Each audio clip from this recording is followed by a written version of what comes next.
Hi, this is Kirk, the Bariatric Carnivore. Let's talk about conspiracies. And one of my favorite conspiracies was the Berkshire conspiracy that was put together by about seven of the largest tobacco giants in the world. And it started in 1977. For a long time, Big Tobacco was able to convince people that, smoking's a choice. It doesn't cause any real harm. You can't really prove that it caused any harm, but the preponderance of evidence over time became so overwhelming from the first Surgeon General's report until the mid-70s. There's no doubt about it. Tobacco was killing people. So what they did with the Berkshire conspiracy is they worked together as a group to go after anybody that was trying to show that tobacco was harmful by trying to raise doubts. It was a defensive program where they would always bring up things like, well, yeah, it may cause this, but how do it does obviously isn't everybody that smokes doesn't come down with cancer. I've got some uncle that lived to be 100 who smoked 3 packs a day until he died. They would always be doing that type of stuff, trying to create enough doubt to keep their last remaining customers still smoking. And it was a pretty darn effective program until about 2000 or so, when state attorney generals figured out there's money to be made in suing Big Tobacco. And they went after them. 46 states went after them. And in the course of that, the Berkshire conspiracy got uncovered, and people realized, oh, this is Big Tobacco's playbook. This is how were trying to play us over the years to try to convince us that smoking may not be that bad for everybody, that it's kind of an adult choice, not something that is necessarily deleterious and damaging to society. So that's that particular aspect. But frankly, big medicine and big pharma are using the same playbook today when you really think about it. Big medicine and big pharma will not accept anything as true unless there's a double-blind controlled randomized control study. And that works great if you're big pharma, because when you're doing a pharmaceutical agent, you can you do your initial testing to make sure it doesn't kill people. It's not a poison. But, and then you can break people into different control groups, and you can run an experiment for a few months and show that, hey, this works better than placebo. The problem is you can't do that with lifestyle changes. There is no way you can break up several groups of people. We're going to put this group all on pure meat, these people all on vegetable, these people only on this, and follow them out for 20, 30, 40 years to see who lives the longest and the best. You can't do it. And as a result, whenever you try to point out the fact that, hey, ultra-processed food, high fructose corn syrup, increased amounts of sugar, vegetable oils, etc., have a dangerous effect on health, they will pull out the playbook that says, yes, but that's associational. And they will ignore really the totality of the evidence.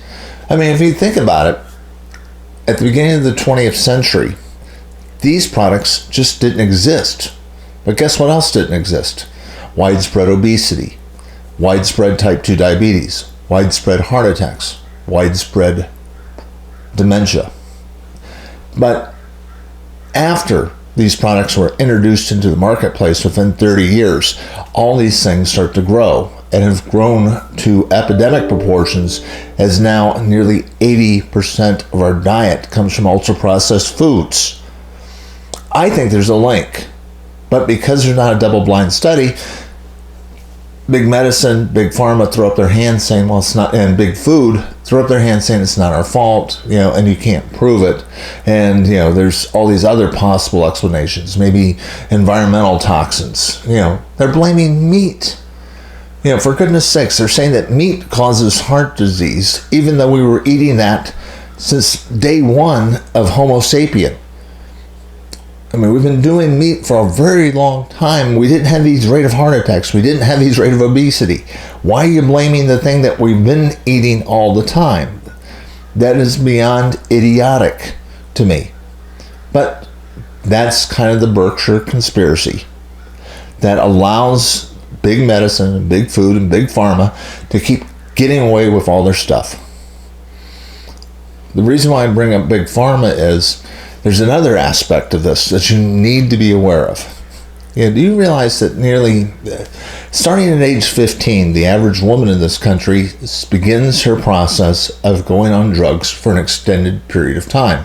That's when most young women start going on birth control. So they are now taking a pharmaceutical agent for maybe 20 or so years. As a result, they become customers for life of big pharma. The average woman in this country is going to spend the majority of her life taking some long-term, at least one long-term pharmaceutical agent. Most of them over age 60, they're going to be taking 5 or 6 or 7. And that's average. The average man starts to take his first long-term pharmaceutical agent somewhere in their 40s, probably either blood pressure medicine or statin, and that will continue on the rest of their life. So 30 to 40 years of your life, if you're a man, is going to be spent taking at least one long-term pharmaceutical. And by the time you're 65, that goes up to 5. We're spending a lot of money on this stuff. And the thing you got to realize is these drugs are not really tested against each other. So for instance, if you are taking a statin, well, there's certain side effects that are pretty well known with them.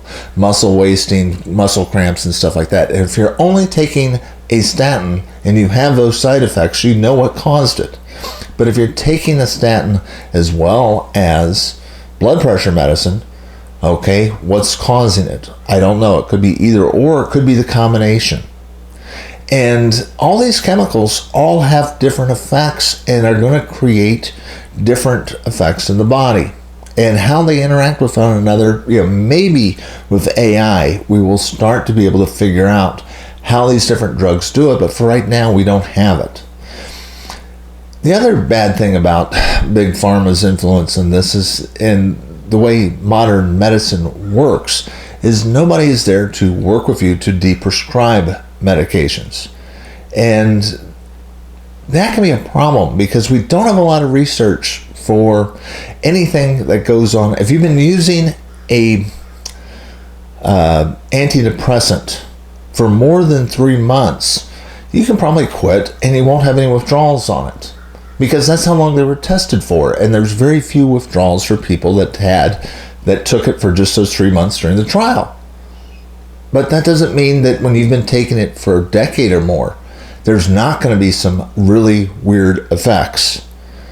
My significant other, had to wait a few days. She didn't take her antidepressant for a few days, and she started to go off the rails pretty quickly. I mean, it was some serious emotional disturbances, and we noticed it until she got back on that medication again. When I deprescribed myself, and probably the worst way possible. When I got kind of fed up with the medical system and quit going to my doctor, that meant I couldn't get refills. And I was on a large number of medications, and I just quit taking them all basically at one time because I couldn't get a refill because I wasn't going to my doctor anymore.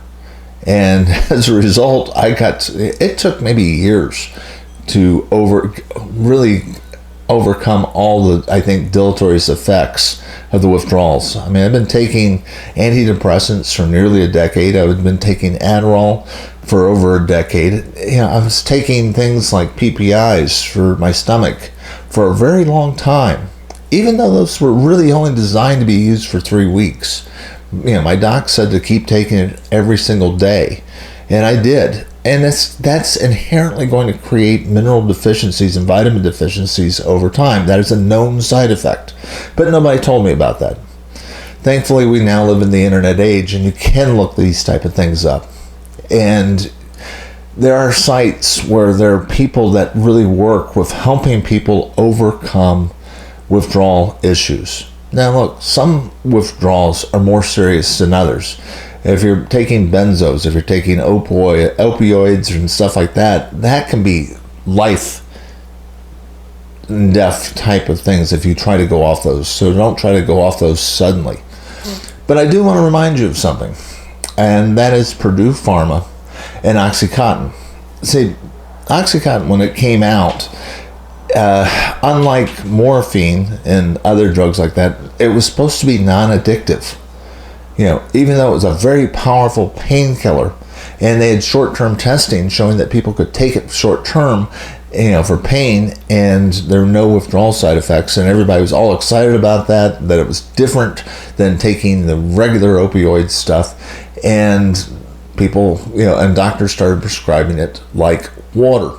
And the problem was, there was evidence that it was highly addictive, and it created the opioid crisis, and several million people have died because of that company's horrific campaign to try to make pain the fifth vital sign, you know, and where they tried to take away doctors' licenses who would not give OxyContin to patients that requested it because the patient said they were in pain. This is some of the horrific stuff that, you know, in the history of our country, where some rather large corporations can alter the marketplace and really attack your sense of common sense when it comes to your health. And you just can't go along with it. Realize that there are serious conspiracies out there, and there's people that are trying to make money off of you. And the only way you can do it is to just really utilize the internet, do your own research, and utilize your own common sense.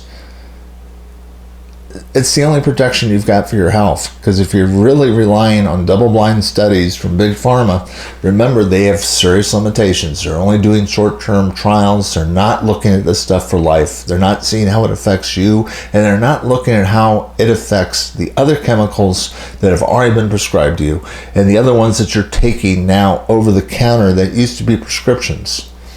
Most of the allergy meds that I took, those were all prescriptions until relatively recently. Benadryl was a prescription medicine until the 1980s. So there's a lot of stuff that we're taking and we're mixing up, and we're becoming a major laboratory for stuff, and we're having real serious health effects. Unfortunately, nobody's looking after you. Frankly, you know, in this fight for your health, you're all alone. But we can all be alone in this together. And the more we all work together, the more we all can, you know, work to help keep ourselves safe and healthy and to get stronger. This is Kirk, the Bariatric Carnivore. I try to put out a couple messages each week. If you like this message, hit the like and subscribe button. Join us in this tribe as we all try to grow in health together. I will talk to you again soon.